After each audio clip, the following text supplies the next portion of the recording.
It's time now for Johnny Dollar. Pat McCracken, Johnny, Universal Adjustment Bureau. Hi, Pat. What's new? At the moment, Cooper's Bend, Nevada. Never heard of it. Neither did I till this morning. They're having a big celebration out there, Frontier Week. So what do you want from me? A beard? It might help if you started growing one, Johnny. And how about a 10-gallon hat? You got one of those? Oh, sure. And my horse is tied up in the bedroom. Now, look, what's this all about, Pat? Well, from what I can gather, Cooper's Bend was just a sleepy little western town dying on its feet. That is, until last week. So what happened last week? A publicity man named Bill Williams organized this Frontier Week to wake the town up. I guess somebody out there doesn't like being waked up. What do you mean? Oh, looks like somebody's trying to put Bill Williams to sleep. The hard way. I'll be right over.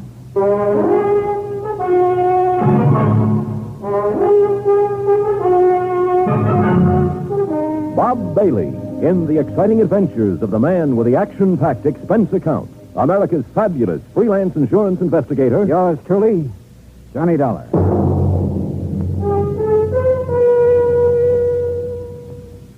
And now, Act One of yours truly, Johnny Dollar.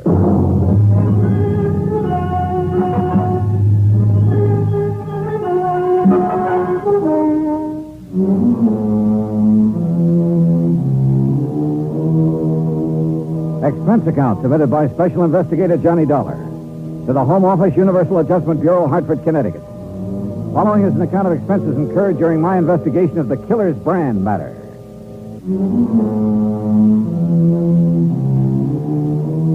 Expense account item 1, $1.20, cab fare from my apartment to the office of Universal Adjustment Bureau. Pat McCracken was waiting for me. Not too much to go on, actually, Johnny, but I figure it's worth your taking a trip out to Cooper's Bend to see what's what. One of the companies we represent has a hefty policy on Bill Williams' life. Who is this Bill Williams? What's he do? Little of this, little of that, I guess. Sort of a fly-by-night type. Freelance publicity, that sort of thing. Hey, you suggested over the phone that there'd been an attempt on his life out there. Well, at least somebody took a shot at him. Oh? You have any idea who? No. That's what I want you to find out. Could have been an accident, Pat. Maybe somebody got carried away during one of the at celebrations. 2 o'clock in the morning, Johnny. Even during Frontier Week, people in Cooper's Bend don't stay up that late. Okay. Where do I find Williams? There's only one hotel. You look for him there. And, Johnny? Yeah? Watch yourself. Some of those characters out there can shoot pretty straight. And one of them is pretty riled up about something. Shoot straight. He missed Williams, didn't he? Oh, yeah. The first time. Expense account item 2, $187.50. Incidentals and transportation by plane and a rented car to Cooper's Bend, Nevada. The town was baking in the sun when I arrived in the middle of the afternoon. Aside from the fact that there were cars parked on the main street instead of a string of horses, the place could have easily passed as a set for a Western movie. A saloon, a general store, one weather-beaten hotel, the works. I kept wanting to go around behind the buildings to see if they were real. There was even a big horse trough in front of the hotel. I stopped for a moment to take a look at it, and that was my first mistake. Suddenly, I heard a crowd bearing down on me. Come on, let's get him. Hey, look at him, a real dude. I'll lay off him. This is kid stuff. What do you mean, lay off of him? You know the Frontier Week rule. Hey, look, what's this all about? Come on, mister, off with your shirt. My shirt. Now, just a minute. The rules, partner. Anybody on the street without a 10-gallon hat during Frontier Week gets sunk in the horse trough. Yeah, well, look, I just got into town. How am I supposed to know the rules? Well, this is one good way of finding them out, stranger. Anybody want to sell me a 10-gallon hat quick? Too late, buddy. Well, he's got a sense of humor anyway. Come on, I'll help you off with your shirt, stranger. Okay. That's it. Now, just take it easy, partner. Take it easy. Welcome to Frontier Week, partner. Oh, thanks. Thanks a lot.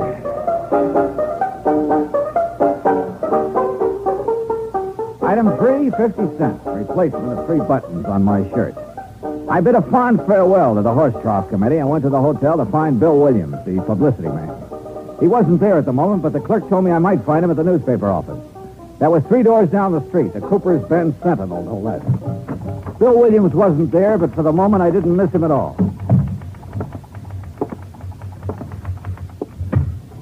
Oh, hello. Well, hi. You must be Miss Cooper's Bend Frontier Week. Ha. You run the paper? Wrong again. I just work here. Well, I'm not doing very well so far, am I? Oh, I don't know. Don't give up. Oh, I won't. My name's Johnny Dollar. Lois, Johnny. Well, I'm looking for a guy named Bill Williams, Lois. Do you know him? Yeah, I know. Where can I find him? Well, this is as good a place as any. He ought to be here soon. Last I saw him, he was with Fred Kirby, Kirby? the editor of this paper. The two of them were all wrapped up in further plans for our glorious Frontier Week. I gather Frontier Week doesn't appeal to you. It's a two-bit idea, like everything else about this town. Oh, here's Fred. This is Johnny Dollar, Fred Kirby. Well, thanks, but we've already met. Mr. Kirby was one of the boys who helped me take a swim in the horse trough a couple of minutes ago. All in fun, Mr. Dollar. Part of Frontier Week. Yeah, sure. Kirby, I'm looking for Bill Williams. Oh, he's out making some final arrangements for the rodeo this afternoon. He ought to be back in a few minutes. Okay. Any place I can get a cup of coffee while I'm waiting? Oh, sure. 4 doors down the street. You can't miss it. I'll show you where it is, Johnny. Fine, thanks. I thought you had some work to get out, Lois. It'll keep. You don't mind, do you, Fred? Oh, no, of course not. Well, take your time. As we left, I could sense an undercurrent between Lois and Fred Kirby. And I could see his point. Matter of fact, though, undercurrent was too mild a word for Lois. Item 3, 20 cents. Coffee for Lois and me. You going to be in town long, Johnny? Oh, it depends. How long does Frontier Week last? This is the last day. Oh. Rodeo this afternoon, dance tonight. That ends it. Then the town goes back to sleep, huh? Probably. I won't be here to watch it, though. Oh, where are you going? Away. As far away as I can get. For long? For good. Well, how about your job? You mean the paper? That's a job? I think I can get along without it. How about the editor? Can he get along without you? Fred Kirby? Sure, why not? I don't know. I thought he Where you depended... been, Lois? I've been looking for you. Having a cup of coffee, obviously. This is Johnny Dollar, Dan. Dan Biggers, Johnny. Owns a ranch near here. Darling? Hi. Look, Lois, about the dance tonight. What time will I pick you up? Oh, I don't know about the dance, Dan. I don't know if I'm going or not. We're gonna go, Lois. Look, Dan. I said we're gonna go. Oh, for heaven's sake. Thanks for the coffee, Johnny. Lois! You know, Biggers, if you don't mind my saying so, that approach doesn't seem to go over so well with her. Yeah? Well, I do mind your saying so. I don't need any advice from you. Okay. And just for the record, Lois and I are engaged. Oh, congratulations. Don't get funny with me. Oh, now, easy, Biggers. Simmer down. You simmer down, Dollar. What do you mean? I mean, stay away from Lois. Are you kidding? So I bought her a cup of coffee. Anything wrong with that? You heard me. Stay away from her. One thing about Lois, she sure had the knack of stirring people up. The news that she was engaged to Biggers was quite a surprise, though, and I wondered if she was as eager about it as he was. If so, she didn't show it. But all of this wasn't getting my job done, which was to find out who'd made the attempt on Bill Williams' life. I went back to the newspaper office, and pretty soon he came in. He turned out to be the gent who'd supervised my dunking in the horse trough. Well, you're probably not feeling very kindly toward me at the moment, Dollar. Why not? You come all the way out here to protect me and get thrown in the trough right off the bat. I didn't know who you were. Look, you better get yourself a 10-gallon hat so it won't happen again. Don't worry, I'm going to. As I understand it, Williams, this Frontier Week was your idea. Yeah. Yeah, I was driving through here on my way to Frisco a few weeks ago. The town was dead on its feet, but I could see the possibilities of waking it up. So I cooked up this scheme. The town went for it. How come you were so interested in waking the town up? For the dough, what else? I get 10% of the gross on the rodeo, dance, and other celebrations. I figured to get close to 1,000 out of it, and frankly, I can use the money. I see. Well, how about this attempt on your life? Come on. Out back, I'll show you. Show me what? My car. There it is. Take a look at the windshield. Yeah. Bullet hole. Mm-hmm. How did it happen? I was driving along the road just outside of town the other night, and all of a sudden, whammo. And I got a pretty good idea who did it. Oh. The rancher, Dan Biggers. Oh? Why? I smiled at Lois. Oh, now look. Touchy as big as is about Lois, that's not enough reason for Oh, wait. She smiled back at me. Is that all there was to it? Of course it was. You think I'm crazy or something? The trigger-happy Biggers is so jealous of her he can't see straight. I'm not stupid enough to get mixed up in anything like that. Yeah, he's jealous, all right. Lois and I worked together at the newspaper office on some of the publicity for Frontier Week. Biggers didn't like that. Speaking of the newspaper, do you know the editor very well? Oh, Fred Kirby? I met him when I first came here, is all. Why? He's been keeping an eye on us through the window ever since we've been standing here. Oh? You think he might be interested in Lois? It wouldn't surprise me. He makes that job of hers on the paper pretty easy for her. After all, it wouldn't be hard to be interested in Lois. No, I'm sure it wouldn't. Well, you'd better quit driving around the roads at night, Williams. Don't worry. Ever since it happened, I've been staying right here in town at night with the bright lights. I think I'm home free now anyway. Yeah?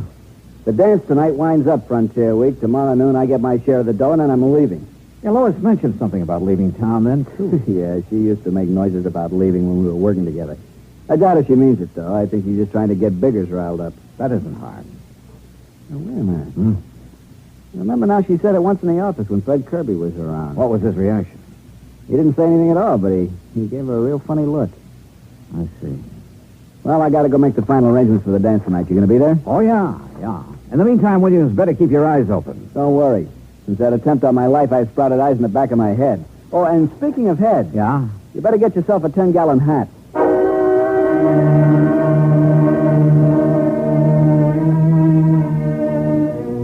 Very good advice.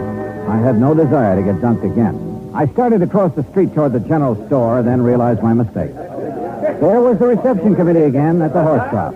I had to get to that store fast. I almost made it, too. Steady, fellas. Oh, well. Expense, item 6, $15 for a too-late 10-gallon hat.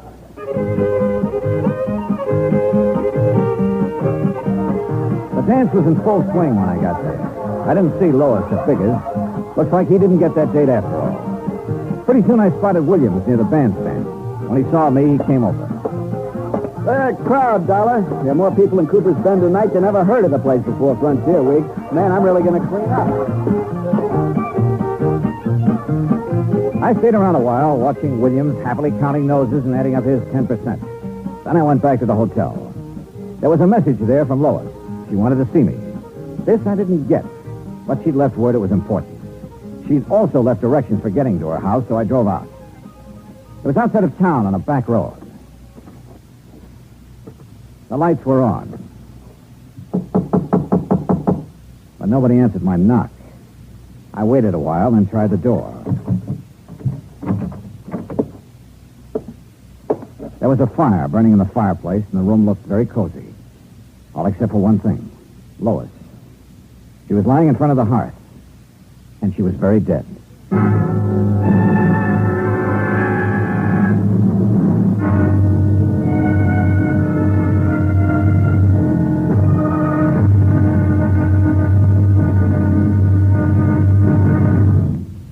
And now, Act Two of yours truly, Johnny Dollar, and the Killer's Brand matter.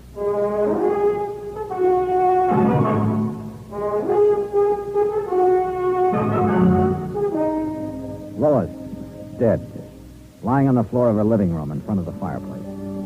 There was a poker near her hand that had been pulled out of the fire and scorched the rug. At first, that's what I thought she'd been hit with. But then I took a closer look and could see she'd struck her head on the hearth. There were signs of a struggle in the room. Then, suddenly, I heard a noise outside. I ducked into the next room, found a side door, and eased outside. I listened. Nothing. Then I heard the car. By the time I got around in front of the house, it was just disappearing around a bend in the road, running without lights. It looked like a station wagon, but that's about all I could make out. I went back into the house and put in a call to the sheriff. He arrived about 20 minutes later. Okay. Looks like there was a fight. She got thrown down, hit her head on the hearth. Yeah, that's the way I sized it up. Now let's size you up for a minute, Dollar. Me? Mind telling me what you were doing here tonight? I don't know. Ah, come on. No, I mean it. Lois left a message at my hotel that she wanted to see me. You don't know what about? No. Except it's a good bet this killing ties in somehow with that attempt on Bill Williams' life. Williams thinks it was Dan Biggers took that shot at him. Yeah, that's right. Well, it could be. Dan's always been awful jealous. I had trouble with him once before for the same reason. Oh? A month ago, he beat up a guy pretty bad. On account of Lois? Yeah. Seems the guy had asked Lois for a date. Trouble was, Lois never discouraged guys asking either. Hey, look, Sheriff. Lois told me earlier today that she was planning to leave town tomorrow. Now, if Dan Biggers learned about that... Yeah. Well, come on. We better drive out to his ranch and have a talk with him.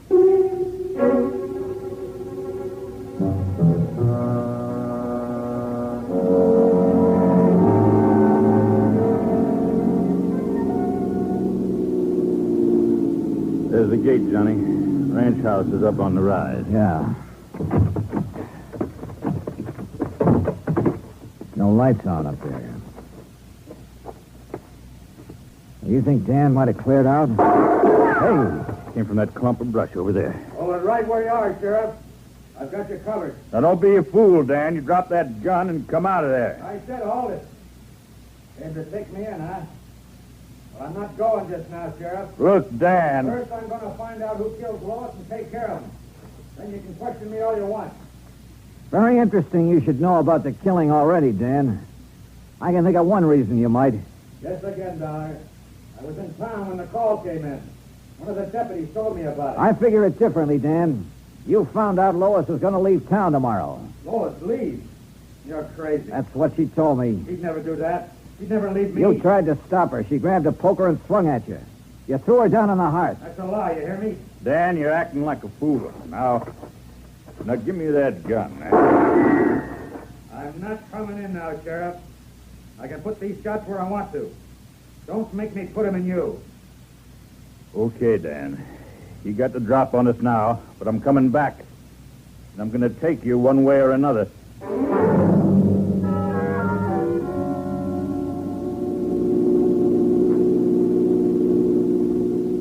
You know, Sheriff, I can't help feeling kind of sorry for Dan. Yeah, he always did have a knot in his brain where Lois was concerned. You really think he killed her?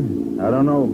Dan's pretty smart sometimes. That routine he was just giving us, it might have been a cover. Sheriff, you happen to know if Dan drives a station wagon? He drives a pickup around town mostly, and I think he's got a coupe, too, but no station wagon. Why?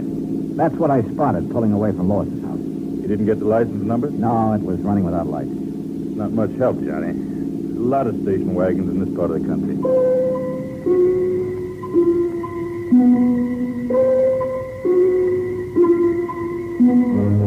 Expense account item 8, $1. 2 drinks for me, while I tried to put some pieces together.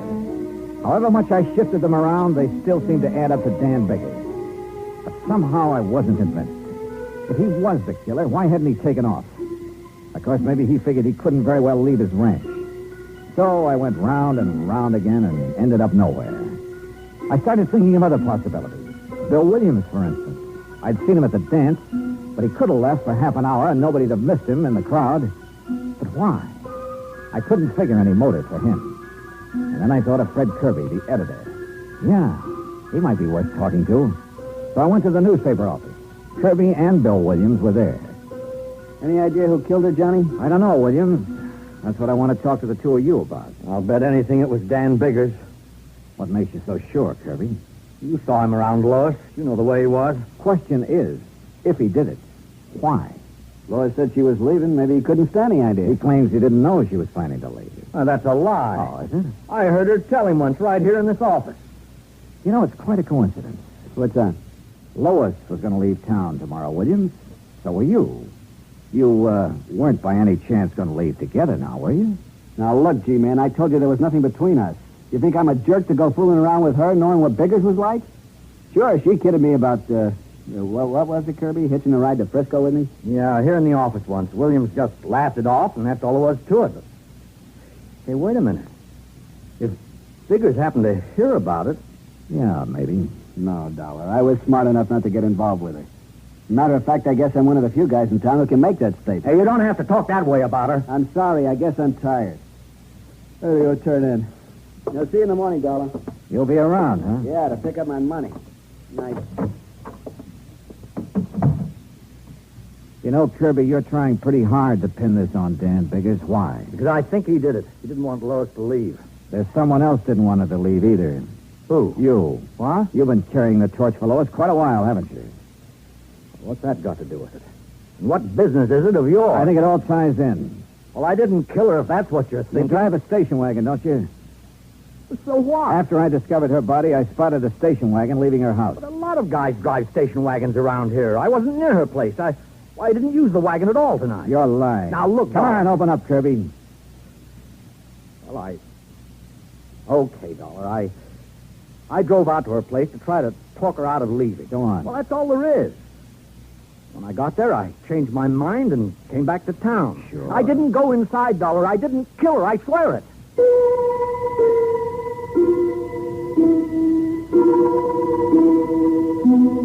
I called the sheriff, and he took Kirby in for further questioning. But by morning, he hadn't changed his story.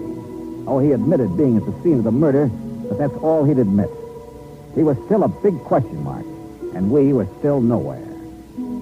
The sheriff went out to Bigger's ranch again, hoping Dan would give himself up peaceably if he knew Kirby was in custody. I had a cup of coffee and went outside. Bill Williams was in front of the hotel. Anything new on the killing, Johnny? Well, you know Kirby was being questioned. Yeah. Surprised me at first, but then I got to thinking, he's a strange guy. He doesn't say much, but there's a lot going on inside, particularly about Lois. Yeah. Did you get your cut of the dough from Frontier Week all right? Yeah. Well, I'm sure glad it's over. That killing last night turned the whole deal sour. I'll be glad to get the taste of this town out of my mouth. Uh-huh. When are you leaving? I told the sheriff I'd be around in case he wants me for further questioning. I'll leave when he says the word.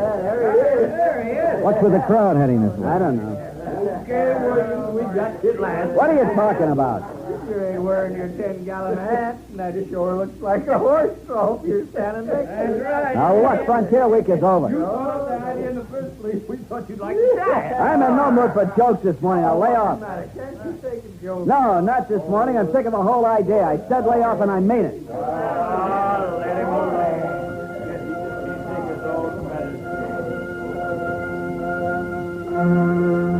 The crowd broke up and drifted away, and the street went to sleep again. But all of a sudden, I woke up. I thought of that hot poker I'd found lying near Lois's body, and a couple of things added up fast. Sure, it was a wild idea, but it was worth a chance. Bunch of jerks. Hey, you know, Bill, when I first arrived in town, you ducked me in this horse trough because I wasn't wearing a 10-gallon hat. Yeah, it was part of Frontier Week. Well, you're not wearing a hat now. Look, like I told those guys, Frontier Week's over. I still want to return the compliment. Am I going to have trouble with you too, Dollar? I guess you are, because I'm going to duck you in that trough. Take off your shirt. Now, look, stay away from me. I said take it off. Get your hands off of me. What's the matter? You afraid to take it off? What are you talking about? Let go. I said let go. Where? What do you know? A nice big burn on your chest and on your arm. A few scratches, too. Lois did that just before you killed her. Branded you. Okay, smart boy, there's a gun in my pocket and it's pointed right at you, so just relax. You were a lot more involved with Lois than you were letting on, Williams. Why did you kill her? I was trying to shake her. She wouldn't shake. She wanted to go with you, huh? Yeah, and that would have been just great, dragging something like her with me to San Francisco. That's a real sweet thing to say. I suppose you said it to her, too. That's when she grabbed the poker. Come on, Dollar, we're getting off the street. Now move. My hand was beside the horse trough. I scooped the water right into his face. The shot went wild, but his chin was wide open.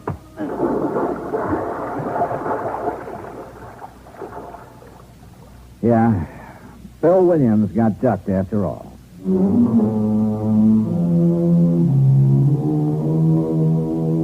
Expense account item 10, $183.50. Transportation and incidentals back home. Total expenses, $528. Remarks. About Dan Bigger. He really wasn't such a bad guy. Except that, like the sheriff said, he had a knot in his brain about Lois. He sold his ranch and moved away. About Bill Williams, well, you better cancel out his policy, Pat. He's due to go on trial soon, and in my book, he's a pretty bad risk. Yours truly, Johnny Dollar.